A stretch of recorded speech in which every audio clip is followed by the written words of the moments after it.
नमस्कार साथियों, स्वागत है आप सभी का हमारे आज की इस न्यू क्लास में। तो आज हम लोग पढ़ने जा रहे हैं ऑब्जेक्टिव क्लास 12th का बायोलॉजी में। ठीक है, तो इसमें हम आपको कम से कम लगभग 30 ऑब्जेक्टिव करवाने वाले हैं। ठीक है, चलिए तो शुरू करते हैं अपने इस ऑब्जेक्टिव के सेशन को बिना किसी समय गवाए। चलिए, पहला नंबर ऑब्जेक्टिव हमारा क्या है, वह है कि ऑपरेंट मॉडल क्या प्रदर्शित करता है। तो वह है जीन का रेगुलेशन को प्रदर्शित करता है। क्या हो जाएगा बच्चों, सभी सी का आंसर हो जाएगा। ठीक है, सी इसका आंसर हो जाएगा पहला नंबर क्वेश्चन का।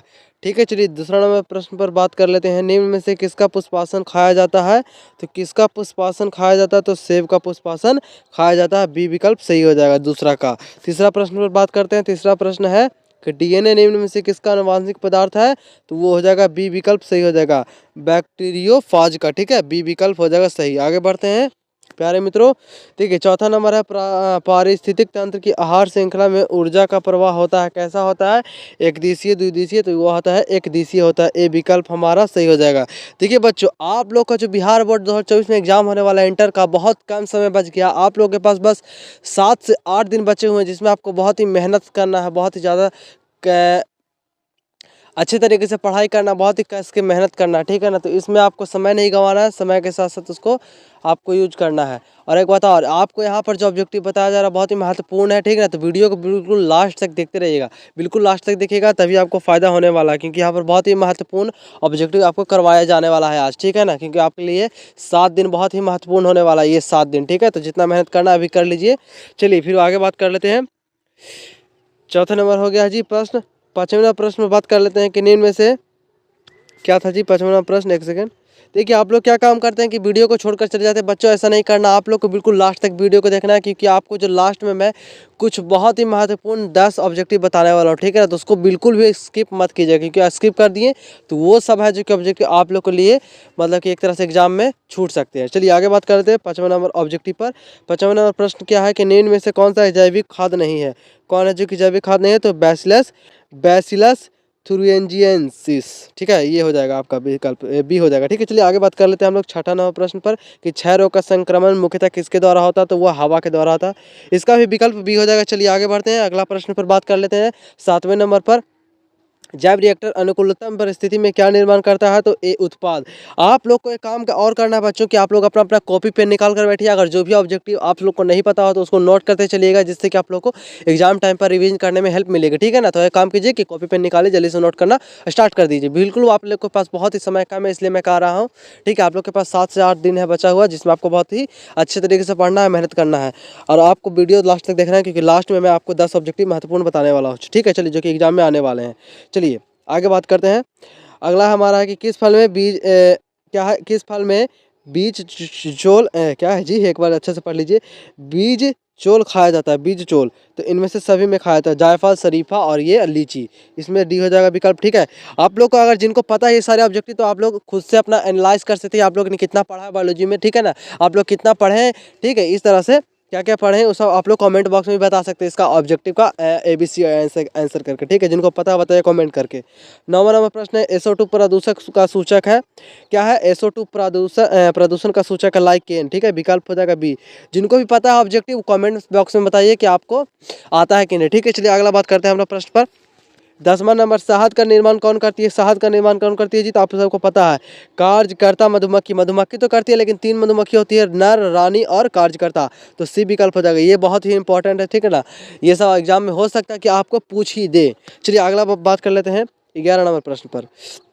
निम्नलिखित में से कौन सा बीमारी मुर्गियों में होती है। तो वो है इनमें से सभी, बर्ड फ्लू भी होती है, हैजा भी होता है, रानीखेत भी होता है। ठीक है, तो डी विकल्प। ऐसा नहीं कि आप लोग को जानकारी वही, ऐसा नहीं, आपको सभी चीज़ की जानकारी रखनी पड़ेगी, तब जाके आपको इसको बनेगा। ठीक है, इसका विकल्प हो जाएगा डी। चलिए आगे बात कर लेते हैं 12 नंबर पर। हमारा 12 नंबर प्रश्न क्या है, इडली और डोसा का आटा किस सूक्ष्म जीवी के प्रयोग से बनाया जाता है। तो ईस्ट के। इडली और डोसा आप लोग खाते होंगे मार्केट में, तो वो किस चीज़ के आटे से बनाया जाता है। तो ईस्ट के। ठीक है, चलिए अब आटा ईस्ट मिलता नहीं, बल्कि ईस्ट जैसा उसकी प्रकृति हो जाती है। चलिए आगे बात करते हैं हम लोग किस पर, कौन सा है हमारा एगारोज। एगारोज किससे प्राप्त किया जाता है। तो समुद्री घास से, बी विकल्प हो जाएगा बच्चों। ठीक है, 13 नंबर प्रश्न का बी विकल्प हो जाएगा। आपको कैसा लग रहा है वीडियो कमेंट में बताइए। अगर अच्छा लग रहा है तो बहुत अच्छी बात है, चैनल को सब्सक्राइब भी कर सकते हैं, लाइक भी कर सकते हैं, आपकी मर्जी, आप जो भी करना चाहते हैं। ठीक है ना, आपको कैसा लग रहा है कमेंट में बताइए। अगर समझ में आ रहा है तो बहुत अच्छी बात है। चलिए 14 यहाँ तक जुड़े हुए हैं तो बहुत अच्छी बात है बच्चों। चलिए 14 नंबर प्रश्न है, ऑपरेंट मॉडल किसने प्रस्तावित किया था। तो चलिए इसका आंसर आप लोग को कमेंट में जल्दी से बताना है। इसका आंसर आप लोग जितना जल्दी हो सके कमेंट में बताइए, किसने प्रस्तावित किया। तो जैकोब तथा मोनार्ड ने, जैकोब तथा मोनार्ड ने, यानी विकल्प हो जाएगा इसका सी। ठीक है बच्चों, 14 नंबर का। 15 नंबर पर बात करते हैं। 15 नंबर ऋतुस्राव चक्र किस में होता है? तो इनमें से सभी में होता है, मनुष्य में भी, चिंपैंजी और बंदर, इन तीनों में होता था। डी विकल्प हो जाएगा इनमें से सभी। ठीक है, 15 हो गया। बात करते हैं अपने 16 नंबर प्रश्न पर जी। चलिए 16 नंबर प्रश्न में बात करते हैं। देखिए ये जो मैंने कि एक तरह से सेट कह सकते हैं, मैंने एक सेट लिया जिसमें कि आपको ऑल चैप्टर्स का ऑब्जेक्टिव मिल जाएगा। ठीक ना, ये बहुत ही ज़्यादा इंपॉर्टेंट है कि आप लोग को किस तरह से पढ़ाई चल रही है। ठीक है ना, क्या क्या आप लोगों ने पढ़ा उसी का रिवीजन एक तरह से कर सकते हो। ठीक है, चलिए 16 नंबर है कि द्विखंडन किसमें पाया जाता है? तो ए बी दोनों में पाया जाता है। ठीक है जी, एक बात ध्यान रखिएगा, अमीबा परिमिशियम दोनों में पाया जाता है, ये सब आपको पता होना चाहिए। ठीक है, पता है तो बहुत अच्छी बात है। सी विकल्प, जिनको नहीं पता जल्दी से नोट कीजिए। 17 नंबर, डीएनए अणु में साइटोसिन 18% है, तो एडेनिन का प्रतिशत क्या होगा? यानी कि साइटोसिन 18% है, तो एडेनिन का प्रतिशत क्या होगा जी? तो 32 हो जाएगा, 32% होगा। ठीक है, टोटल मिला के कितना हो जाएगा आप लोग का? 50%। ठीक है बच्चों, चलिए आगे बात कर लेते हैं। बिडाल परीक्षण किसकी पुष्टि के लिए किया जाता है? तो टाइफाइड के लिए। ठीक है, बी विकल्प हो जाएगा। 18 का बी हो जाएगा टाइफाइड के लिए। आगे बढ़ते हैं। जिनको पता है तो नोट कीजिए, जिनको पता है तो मतलब कि कमेंट में बताइए उसका आंसर, जिनको ना पता हो तो वो आप लोग नोट कर सकते हैं, और जिनको वीडियो पसंद आ रहा हो तो वो तो मजे लीजिए। ठीक है, वीडियो का आनंद लीजिए। HIV निम्न में से किस कोशिका पर आक्रमण करता है जी? तो टी हेल्पर कोशिका। क्या बताया अभी? HIV निम्न में से किस कोशिका पर आक्रमण करता है? तो टी हेल्पर कोशिका। चलिए डी हो जाएगा इसका विकल्प बच्चों। चलिए बहुत अच्छी बात है। जिनको पता है 20 ऐसे पदार्थ जिनके प्रति प्रतिरक्षा अनुक्रिया होती है उन्हें क्या कहते हैं हम लोग? तो एंटीबॉडी कहते हैं। ठीक है, एंटीबॉडी कहते हैं। चलिए ये हो गया। अगला नंबर पर बात करते हैं 21 नंबर प्रश्न पर। एलर्जी के कारण निकलने वाला रसायन कौन सा है जी? तो हिस्टामिन है, हिस्टामिन। ठीक है, जो आप लोग एलर्जी नाम सुनते होंगे कहीं पर भी, कि इसको इस चीज़ से एलर्जी, इसको उस चीज़ से एलर्जी, कहने का मतलब किसी को खाने से एलर्जी, किसी को कुछ चीज़ से होता है एलर्जी, तो उसमें कौन सा निकलने वाला रसायन क्या है? तो हिस्टामिन। ठीक है, हिस्टामिन है, हिस्टामिन। ए विकल्प हो जाएगा सही किसका। 22 पर बात करते हैं। निम्न में से कौन सा नारी युग्मक, एक सेकंड थोड़ा सा आपको दिखा देते हैं अच्छे तरीके से। ठीक है, 22 सेकंड, निम्न में से कौन सा नारी युग्मक से संयोजन कर भ्रूणपोष बनाता है? तो द्वितीयक केंद्रक। ठीक है, द्वितीयक केंद्रक। बच्चों लोग, अगर आप लोग को यहाँ पर वीडियो देख रहे हैं तो आप लोग एक तरह से कह सकते हो कि आप लोग एक अच्छे स्टूडेंट और एक तेज स्टूडेंट के श्रेणी में आप लोग कहे जा सकते हैं, क्योंकि आप लोग जो देखिए निरंतर प्रयास और मेहनत करते हैं वही सब आगे बढ़ते हैं। ठीक है ना, जिन पर खुद धैर्य है, जिनको धैर्य है कि मैं इस चीज़ को कर सकता हूँ, ठीक है ना, तो वो जरूर कर सकते हैं। ठीक है, चलिए 23 नंबर। एक जिन जोड़ा दूसरे जिन जोड़ा के प्रभाव को दबा दे, इस घटना को क्या कहते हैं? तो एपिस्टेटिस, एप्सिस्टेटिस। ठीक है, एपिस्टेटिस भी कहते हैं। ठीक है, ए विकल्प हो जाएगा सही 23 नंबर का। ए विकल्प हो जाएगा 23, बिल्कुल राइट। ठीक है, चलिए बात करते हैं 24 नंबर पर। 24 क्या है? ट्रांसफर आरएनए में पाए जाने वाला 3 क्षारकों का क्रम है जो कि संदेश वाहक आरएनए कोडॉन से बंधता है, उसे क्या कहते हैं हम लोग? तो एंटी कोडॉन कहते हैं, एंटी कोडॉन कहते हैं। ठीक है, चलिए आगे बढ़ते हैं हम लोग। 25 नंबर प्रश्न है कि वो क्या है, हम थोड़ा जल्दी में इसलिए हम थोड़ा सा इसको गलत भी कभी कभी पढ़ रहे हैं। ठीक है ना, ऐसा बात नहीं है, सब नहीं, कभी कभी निकल जा रहा है गलत मुँह से। वुचरेरिया वैंक्रोफैक्टी जो आदमी में फाइलेरिया रोग पैदा करता है का समूह क्या है? इसका समूह क्या है? वो हेलमिंथ है, हेलमिंथ। ठीक है, हेलमिंथ है। ठीक है, इसका विकल्प हो जाएगा डी।